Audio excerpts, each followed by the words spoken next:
dnešním závodě. Teď budeme startovat demonstrativně, nikdo nesmíněně, žádné vozidel jedoucí před vámi. Maximální rychlost 6 km hodině. Máme 5 být do startu. A bylo odstartováno. Diváci ocení potleskem určitě. Pojďme je vyprovodit, ten obrovský štrůdl. Téměř 600 závodníků z různých kategorií, různých stájí a týmů. Přátelé, dávejte na sebe pozor. Dávejte na sebe pozor, není důležité úplně vyhrát, hlavně když to všechno správně dojedete a když si řeknete, že ten dnešní den byl pro vás tím správným na sklonku léta cyklistickým zážitkem, tresty všech týmů, které jsou možné na té naší bajkové mapě světa spatřit.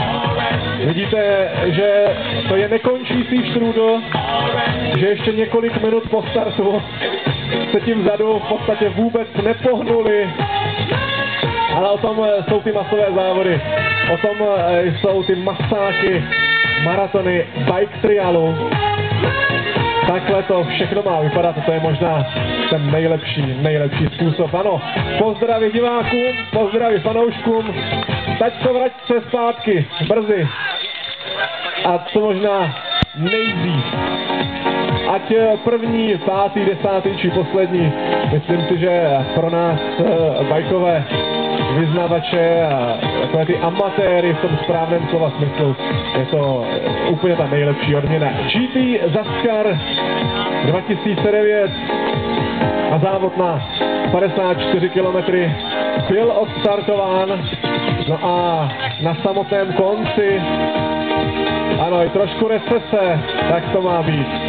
Přátelé, mějte se, hodně zdaru, ať se daří a za 2 hodinky v cíli. Ahojte, pápa. Doufáme, že sanitní vůz rozhodně nebude potřeba, nicméně propozice hovoří jasně, zabezpečení musí být. Dámy a pánové,